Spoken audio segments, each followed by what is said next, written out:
मुनाजिरे अहले सुन्नत, मुनाजिरे अहले सुन्नत, शमशीरे आला हज़रत, नाराए तकबीर, नाराए रिसालत।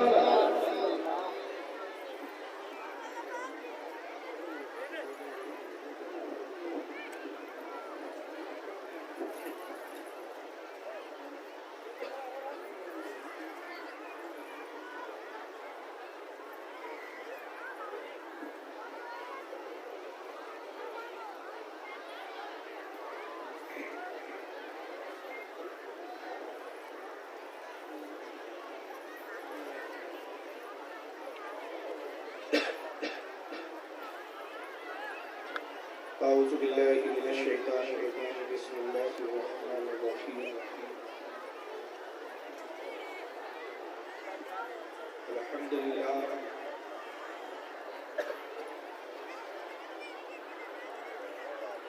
अल्हम्दुलिल्लाहि रब्बिल आलमीन वल आक़िबतु लिल मुत्तक़ीन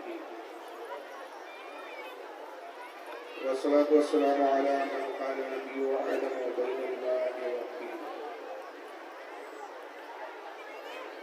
क़ाल अल्लाहु तबारक व तआला फ़िल क़ुरआनिल मजीद वल फ़ुरक़ानिल हमीद वअतसिमू बिहब्लिल्लाहि जमीअन व ला तफ़र्रक़ू। सदक़ल्लाहुल अज़ीम, सदक़ा सादिक़ुल मस्दूक़ अलैहि सलातु व तस्लीम। इन्नल्लाहा व मलाइकतहु युसल्लूना अलन नबी या अय्युहल्लज़ीना आमनू सल्लु अलैहि व सल्लिमू तस्लीमा। अल्लाहुम्मा सल्लि अला सय्यिदिना मौलाना शफीअना व हबीबना व तबीबना व नबियना व मौलाना मुहम्मदिन व अला आलिहि व अस्हाबिहि व अहलि बैतिहि व ज़ुर्रिय्यतिहि व बारिक वसल्लिम। सल्लल्लाहु अलैहि या रसूलल्लाह सल्लल्लाहु तबारक व तआला अलैहि वसल्लम। नहीं, इसमें लीड नहीं रहती है, उसकी लीड अलग आती है, इसका अलग नहीं रहती है। कैमरे की लीड लगती है, लैपटॉप में कैमरे की लीड नहीं लगती है। हाथ नहीं लगती ना, कौन सा कार्ड है बताओ ना, कितना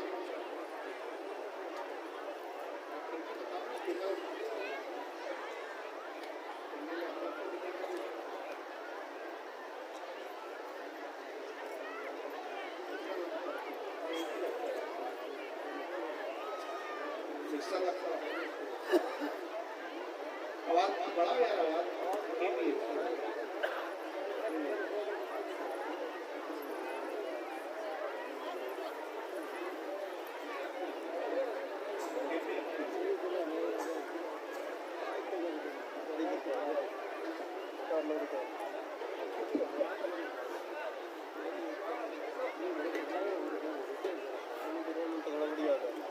आज का ये एक रोजा शान जलसा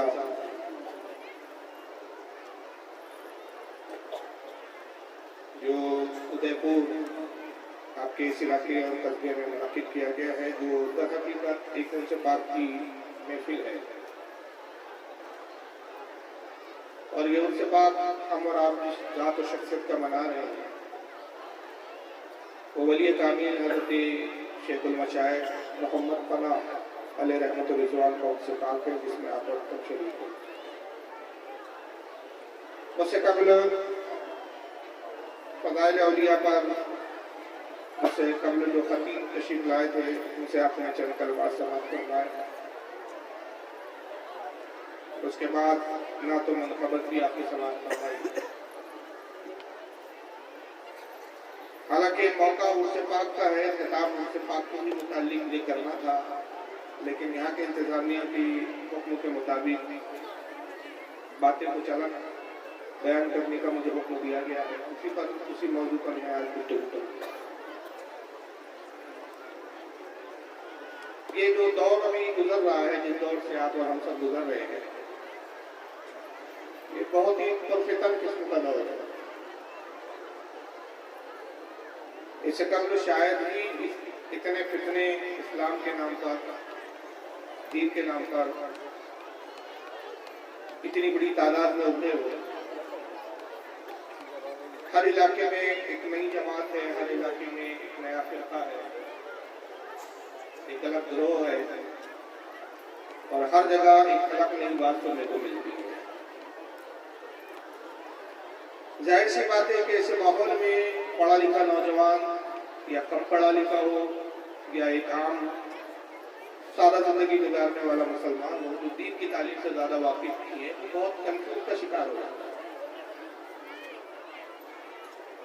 और ऐसे माहौल में कि हर फिरका अपनी तरफ बुला रहा है उसे, और हर फिरका ये दावा कर रहा है कि आप हमारी तरफ आइए, जन्नत हमारे साथ है। ऐसे माहौल में आदमी हैरान और फिक्रमंद हो जाता है कि जो भी बुलाने वाले हैं वो सब दाढ़ी रखते हैं, जुब्बे पहनते हैं, कुर्ता पैजामा बेतन किए हुए हैं, आलिम कहलाते हैं, कुरान पढ़ते हैं, हदीस पढ़ते हैं। और फिर उनमें बाद ऐसे हैं कि जो अपनी शख्सियत के एतबार से इतने मशहूर मारूफ है कि जिनके फॉलोअर, जिनके मानने वाले लाखों और करोड़ों की तादाद में। ऐसे माहौल में जाहिर सी बात है कि एक आदमी हैरान हो जाता है, परेशान हो जाता है, और फिर वो आखिर में बड़े अजीबोगरीब नतीजे पे पहुंच जाता है। और फिर वो नतीजा जो निकालता है वो अपने ज़हन फिक्र से वो कहता है कि भाई सबसे अच्छा ये है कि ना मैं बरेलवी हूँ, ना मैं देवबंदी हूँ, ना मैं शिया हूँ, ना मैं कादियानी हूँ, ना मैं अहले हदीस हूँ, मैं किसी फिरके से नहीं, मैं सिर्फ खालिस मुसलमान हूं। और फिर उसको ये गुमान भी होने लगता है कि ये सबसे बेहतरीन राय है, उसकी एक बेहतरीन नतीजा है, एक बेहतरीन ख्याल है। और इस ख्याल पर फिर जम जाता है और फिर एक कदम आगे बढ़ के वो ये भी कह देता है कि सबको मिलजुल कर रहना चाहिए। कि जो फिरकों की रशाकशी चल रही है, भाई हम कौन होते हैं कि दुनिया में तय करें कि कौन जन्नत में जाएगा और कौन दोज़ख में जाएगा? हम कौन होते हैं कि ये पैमाने बनाए कि साहब इस पैमाने पे जो उतरेगा वही जन्नती है और इस पैमाने पे जो नहीं उतरता है वो जन्नती नहीं। हमें किसने ये हक दिया कि हम किसी को मुसलमान कहें और किसी को काफिर कहें? लिहाजा बेहतरीन रास्ता ये है, बेहतर रास्ता ये है, इत्तेदाल वाला रास्ता ये है कि किसी को बुरा मत बोलो, सब अच्छे। जो भी अल्लाह का नाम ले रहा है बस उसकी इज्जत करो, जो रसूल का नाम ले रहा है इज्जत करो। इस गहराई में हमें जाने की जरूरत नहीं है कि उसका अकीदा क्या है, वो क्या समझता है, क्या मानता है, क्या बोलता है, क्या करता है, इससे हमें कोई गरज नहीं।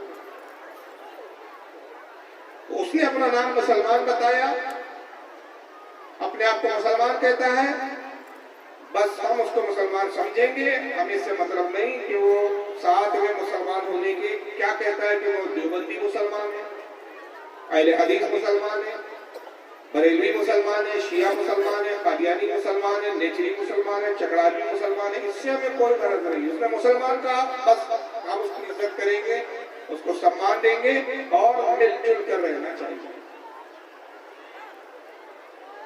ये वो ख्यालात और ये वो बातें जो इस जमाने में बहुत आम होते जा रही है, और उसका नतीजा ये हो रहा है कि ऐसे ख्यालात रखने वाला शख्स वो समझता है कि वही हक पर है, बाकी सब बेवकूफ है। उसके जवाब में मैं अर्ज करूं कि ये बाज़ाहिर सोचने में, बोलने में, कहने में अच्छी बात लगती है, बाज़ाहिर ये बातें सुनने में बड़ी भली मालूम होती है, लेकिन मैं बहुत बाबहंगे दोहल बड़े खुले तौर पर मुख्तसर जुमलों में ज्यादा बात को लंबी ना करते हुए कह दूं कि ये आपका नजरिया हो सकता है, लेकिन खुदा की कसम ये इस्लाम का नजरिया नहीं है। इस्लाम का नजरिया कुछ और है, आप जो समझ रहे हैं वो नजरिया कुछ और है। जाहिर है कि इस्लाम, उसके जो नजरियात हैं, उसके जो अफकार है, उसके जो ख्यालात हैं, इस्लाम की जो बातें हैं, वो अल्लाह और उसके रसूल के कहने के मुताबिक उन बातों पर वो बातें मबनी है।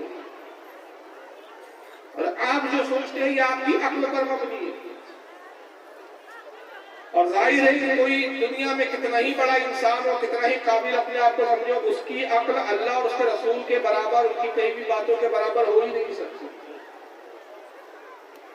मैं बहुत आसानी से एक बात कहूं कि आपके पास एक सिक्का है, सिक्का होता है ना जिससे हम सामान खरीदते हैं, एक तरफ बहुत चमकदार है वो सिक्का, उस पर जो हर्फ लिखे हुए हैं, इंडिया का सिक्का है तो इंडिया भी लिखा हुआ है, भारत भी लिखा हुआ है, किस सन में बना वो सन भी लिखा हुआ है, और वो 3 मुंडी शेर का भी निशान है। वो हिस्सा बड़ा चमकदार है, बड़ा रोशन है। उस हिस्से को जैसे लेकर तो कोई भी समझे कि भाई ये तो बिल्कुल नया सिक्का है, अभी तक चाल से जहाँ सिक्के बनते वहां से बिल्कुल नया नया बनकर आया। मगर उस सिक्के का दूसरा जो रुख है, उसका जो दूसरा हिस्सा है, दूसरा पहलू है, वो खुरदुरा है। उस पर हर्फ बराबर नहीं है, उस पर लिखावट समझ में नहीं आती, क्या लिखा है क्या बना है कुछ दिख नहीं रहा। दूसरे लफ्जों में दूसरा हिस्सा खोटा है और एक हिस्सा जो है वो खरा है। तो सिर्फ पढ़े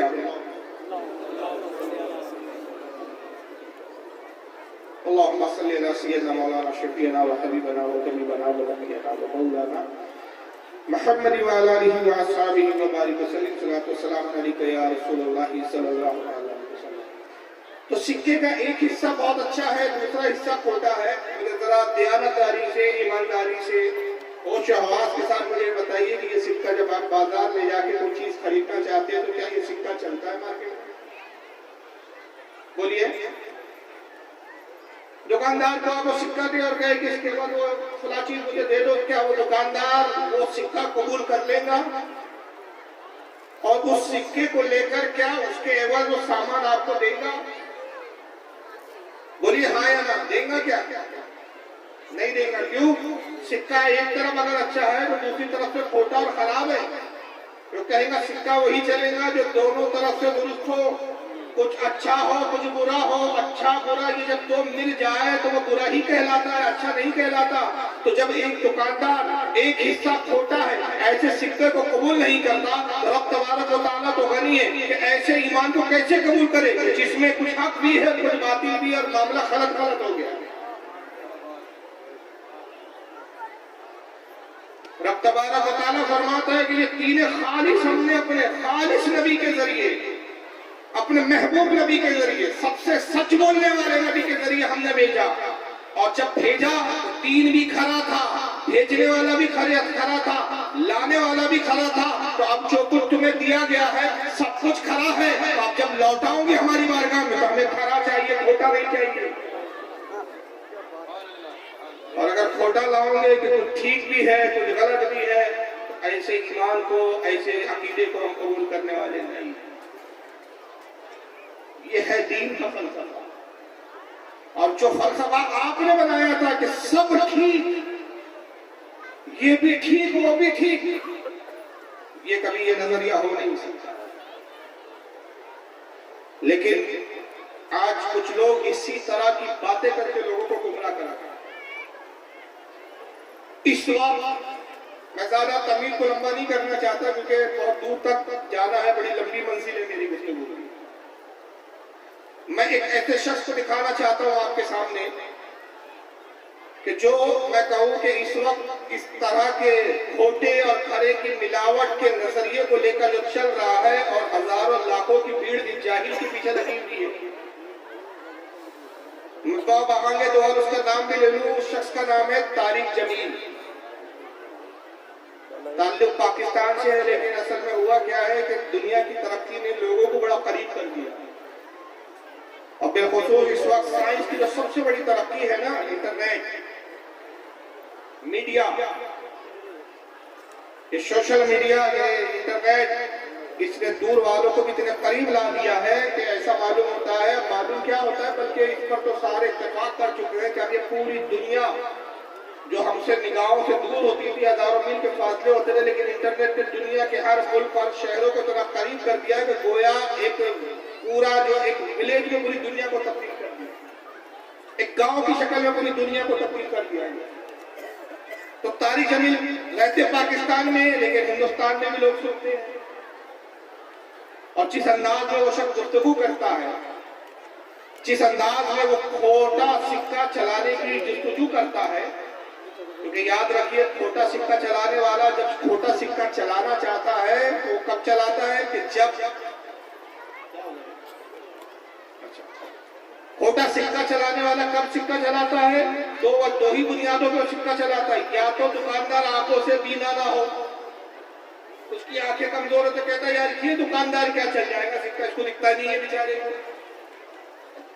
या ये कि फिर लाइट गुल हो जाए, अंधेरा हो तो जाके फिर अंधेरे में कहता है भैया ये साथ सिक्का ले रहा हूँ, साबुन दे दो, यानी फरे इख्तियार है। यही कैफियत तो तारिक जमील की है कि उसने सिक्का चलाने के लिए एक सॉन्ग रचा रखा है, धोखा तराशा हुआ है। और धोखा क्या है? बात गलत हो लेकिन ऐसे रो रो के बयान करता है कि लोग उसका रोना देख के कहते हैं कि यार कितना हमदर्द है कौन का, कितना दर्द है बेचारे को। और उसी दर्द की बुनियाद को लोग समझकर उसके फरेब में आ जाते हैं, और नतीजा ये होता है कि उसकी बातें बज़ाहिर अच्छी लगती है जो सरासर इस्लाम और अकीदा कुरान और हदीस के खिलाफ होती है। और फिर तारिक जमील जिस अंदाज में बातें करता है वही बातें कर रहा है जो मैंने अभी आपको अपने जुमलों में बयान की। तो मामला क्या है जरा ये देख लीजिए, जरा सुनिए तारिक जमील साहब। आवाज बढ़ा नहीं लगता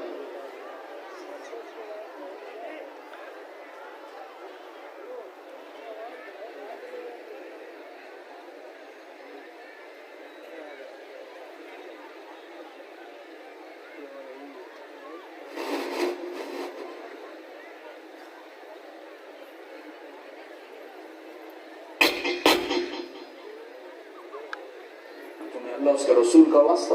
जरा सुनिए फिर से आगे बढ़ लीजिए, जरा सुनिए आवाज।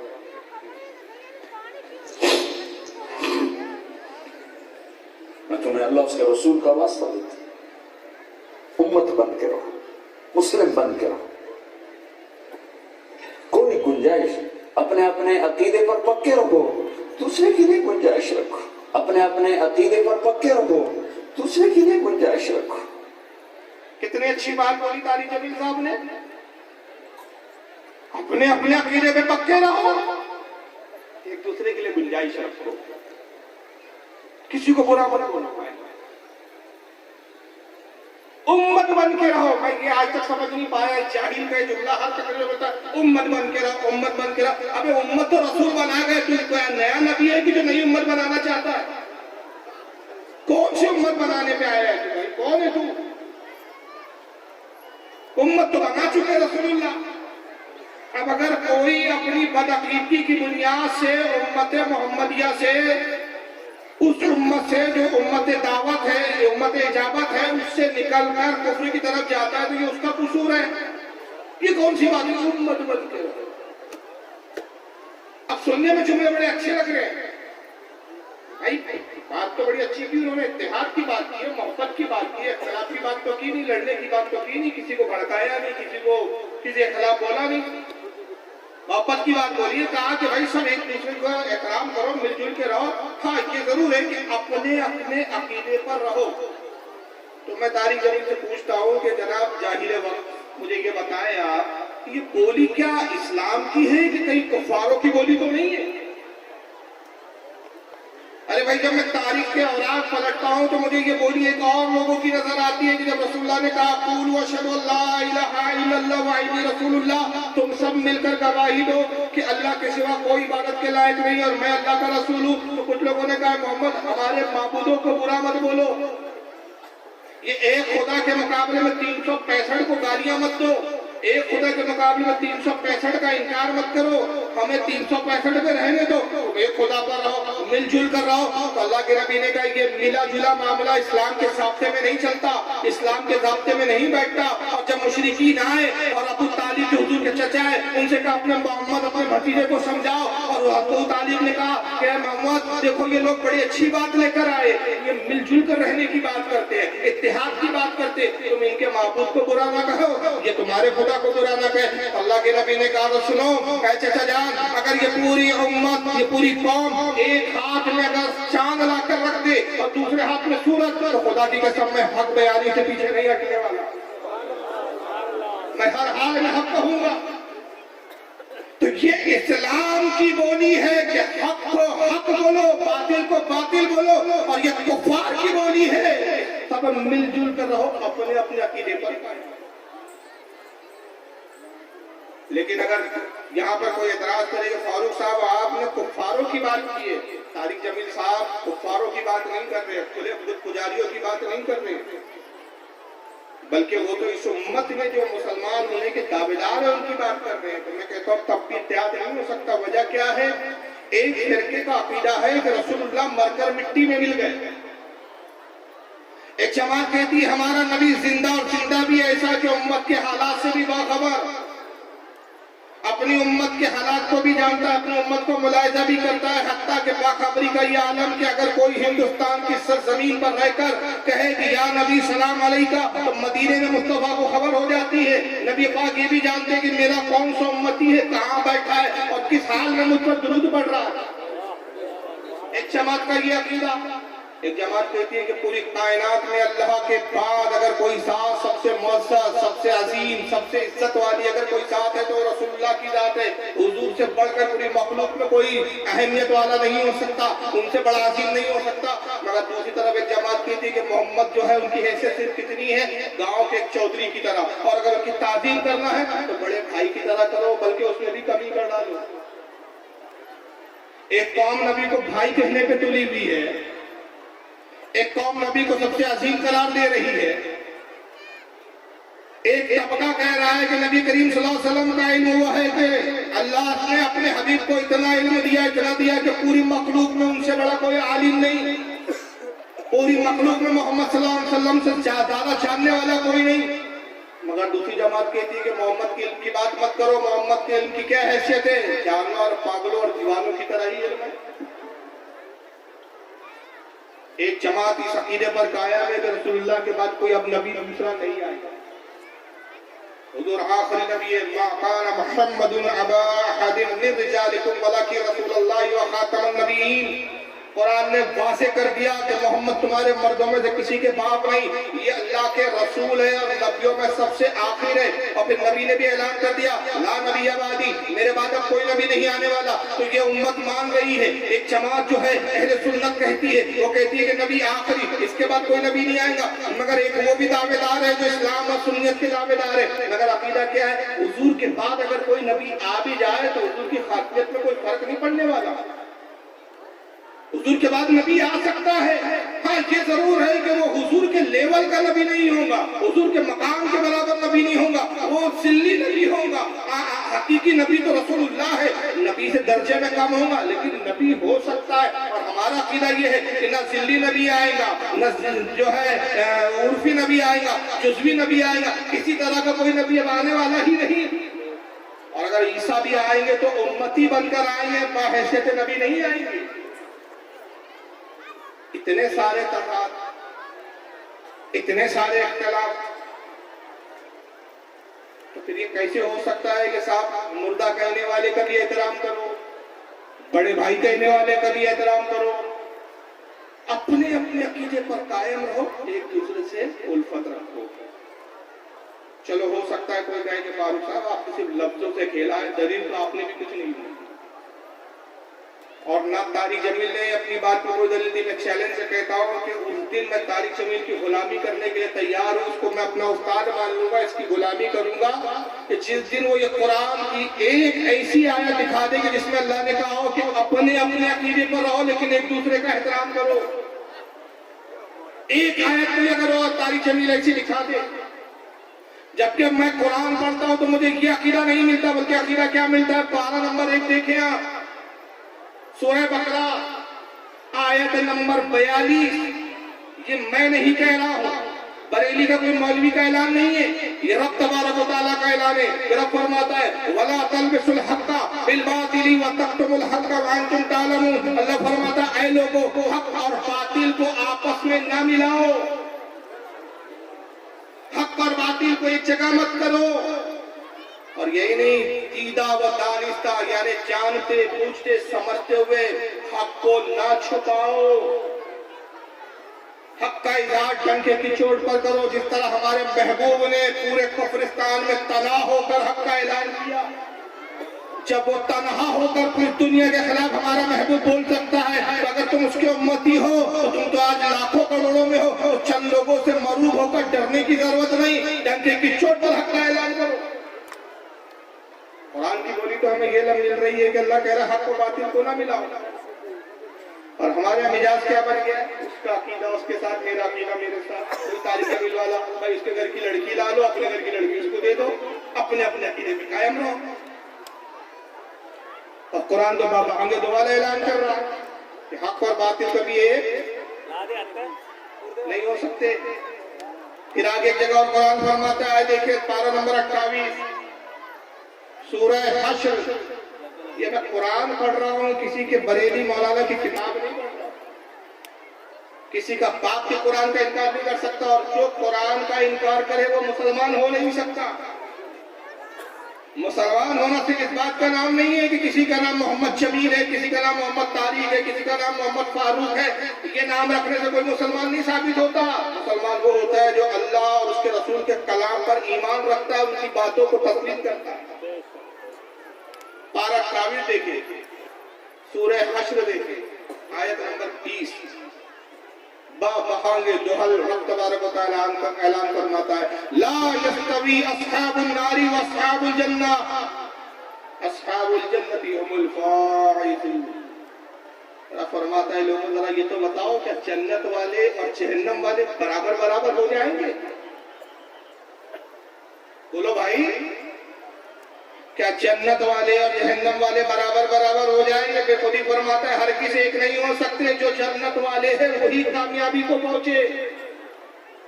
तो अब ये थ्योरी नहीं चलने वाली कि अपने अपने अकीदे पर रहो, लेकिन एक दूसरे के दिल ये गुंजाइश रखो। तो जो गुंजाइश रखी अल्लाह फरमाता है उसने हक और बातिल को मिला दिया, और जिसने हक और बातिल को मिला दिया तो उसकी ठीक वैसे ही मिसाल है जिसने गोया हलवे को और गोबर को मिला दिया। हलवा हलवा है, गोबर हलवा मुसलमान के लिए है, गोबर किसी और कौम के लिए। हमारे लिए अच्छे मशरूबात है, गैरों के लिए मुतर है, मगर जो दोनों को मिला दे तो कभी सही नहीं हो सकता। आइए मैं एक कुरान के हवाले से छोटा सा वाक्य और उससे नतीजा बता रहा हूँ। एक नबी गुजरे जिनका नाम आता है तारीख में, नूह अलैहिस्सलाम। नाम सुना ही कि नहीं भाई? बीच बीच में आप थोड़ा बोलते रहते, मुझे महसूस हो कि मेरी जबान आपके समझ में आ रही है, क्योंकि होता क्या है, मैं हूँ महाराष्ट्र का और आप जो है राजस्थान के, जबान में थोड़ा सा फर्क होता है। तो जब कोई बोलता नहीं है, कोई तासुरात मिलते नहीं, तो मुझे लगता है यार पता नहीं मेरी बात समझ पा रहे कि नहीं। समझ में आ रही है मेरी उर्दू? बहुत सादी उर्दू बोल रहा हूँ। एक नबी आते हैं नूह अलैहिस्सलाम,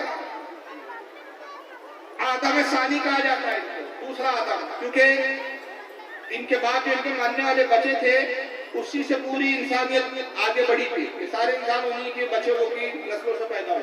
अब वो बच्चे कौन थे? 950 साल तबलीग की हज़रत नूह अलैहिस्सलाम, 1-2 साल नहीं, 950 साल, 1000 साल को 50 साल बाद। और 950 साल में नतीजा क्या बरामद होता है? खुद नूह अलैहिस्सलाम की बीवी ईमान नहीं लाई, खुद नूह अलैहिस्सलाम का बेटा ईमान नहीं लाया, मुशरिकीन और कुफ्फार के साथ। और कुल आबादी में से पूरी जो कौम थी, उस पूरी कौम से जो लोग ईमान लाए उनकी तादाद सिर्फ 82, और एक रिवायत में 87, यानी 90 तक भी नहीं पहुंचे। 950 साल की तबलीग का रिजल्ट देखे आप, नतीजा देखे कि 82 लोग ईमान ला रहे। अंदाजा लगाइए कि एक मौलाना की मिसाल लेके आपके इलाके में आए और आपके इलाके में एक मौलाना दीनदारी समझाए, दीन समझाए और 950 साल की उम्र गुजर जाए, जब नजर डाले तो पता चला सिर्फ 82 लोग नमाजी बने, बाकी सब बेनमाजी है। तो सोचिए उस मौलाना का हाल क्या होगा। मैंने समझाने के लिए एक मिसाल दी। आदमी अगर अपने बेटे को समझा और बेटा ना माने तो आदमी की हालत क्या से क्या हो जाती है। मेरी औलादों से भी मांगा 950 साल समझाया, कोई नहीं समझने के लिए तैयार। 82 या 87 लोग ईमान लाए। हज़रत नूह अलैहिस्सलाम जब मायूस हो गए इस कौम से, रब की बारगाह में दुआ की, परवरदिगार इस कौम से मायूस हो गया, अज़ाब नाज़िल कर, अज़ाब भेज